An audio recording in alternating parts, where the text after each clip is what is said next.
Chapter 40. Tom and the three doctors sat at their workstations in ops. Tom was in Dr. Wainwright's place. Their monitors displayed the view through Wolfboy 1's eyes. It was the back of a chair in the first-class section of a United Airlines flight from O'Hare Airport in Chicago to LaGuardia in New York City. Wolfboy 1 would land soon. The excitement in ops was tangible. Tom confirmed a car waited to take Wolfboy 1 into Manhattan. The unit would be dropped off at the southern end of Central Park near East 60th Street. It would rendezvous with the car outside Lincoln Center 2 hours later, its first official mission accomplished. Tom rubbed his hands together. He thought everything's on schedule. Soon they'll understand why the agency is feared. They've entered into a landing pattern, Dr. McAllister said.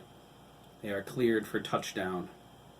Thank God, Dr. Meyer-Brandis said, reviewing Wolfboy 1's data transmission. It was mostly garbage. It scanned and classified all kinds of useless data, like the weight of the seats or the contents of the food. It was getting on her nerves. Rory, can you do something about this incessant scanning? Is it essential to know how many chemicals are in the airline's creamed corn? Sorry, Doctor, Dr. McAllister replied. Wolfboy 1's programmed to acquire any and all data regarding its surroundings. Removing it would mean rewriting the program in its entirety. That could take weeks. No, Tom said. This project has seen all the delays it's going to see. Well, sir, Dr. Wang responded. There may be bugs we need to work out after this is over. Quite, Dr. McAllister said. This trial run may be a bit premature.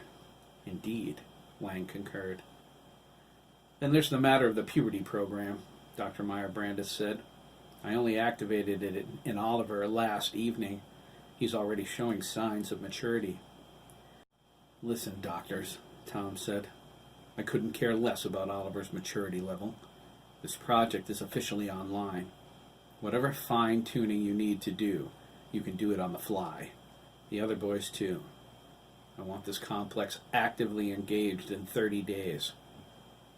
30 days? Dr. Meyer-Brandis gasped. The doctors looked at each other. Tom, you're not serious. Wolfboys 2 through 7 are not ready for implementation, Mr. Director, Dr. McAllister said. Dr. Wang said Wolfboy 3 is still having problems with implant rejection. I thought you solved that. Possibly, Dr. Wang replied. But we won't know for sure for at least 6 weeks. No, Tom said. 6 weeks is too long. What would you have us do then? Dr. Meyer-Brandis asked. Her tone was concerned and annoyed. We rushed things once before, and remember what happened? We didn't rush the Omega Wolves, Carolyn, Dr. McAllister said. I'm not talking about them, Rory, she snapped. Dr. McAllister eyed her curiously. The Omega Wolves was your first project, not mine, Doctor. Irrelevant, Tom replied. He leaned toward Dr. Meyer-Brandis. His eyes burned with anger. I told you never to bring that up. These two don't have clearance, so stow it. Have Kelly Pearson ready by my deadline, Doctor, or sanction him. The choice is yours. Dr. Meyer-Brandis opened her mouth to object. Dr. McAllister said, The plane is on the ground. Wolfboy 1 is disembarking. Send him to the car, Tom said. Affirmative. Mr. Director, Dr. Wang asked, the boys have so much more to learn if they're to become what we intended. Surely you can see that, Tom, Dr. Meyer-Brandis said. There are social mannerisms to study, languages. They need to learn all of this before we can activate them. They need time to mature. Indeed, Dr. McAllister said. How can a child hope to infiltrate a diplomatic function and come away with anything useful? Exactly, Dr. Meyer-Brandis exclaimed. We bred them to be the perfect agents. They can be a wealth of covert knowledge in the global arena, but not if we rush them. The new program will slow their maturation Give their implants time to adjust to all the pubescent biological changes. I don't need a biology lesson, Doctor, Tom scowled. I was a boy once, too. I understand raging hormones. It isn't only sexual concerns, Mr. Director, Dr. McAllister said. Dr. Meyer-Brandis continued, it's emotional as well. Experience shows us that the link between the boy and the machine is so close that emotions mess with the programming because the computer can't interpret them properly, Tom finished. I know all of this, Doctor. I've read the reports. It changes nothing. 30 days, then? Dr. Wang asked. It was a no-win conversation. He was irritated with his colleagues whining. Tom watched the monitor. Not a day longer. Wolfboy 1 walked across the airfield to the car. It sniffed and identified the agent in the driver's seat.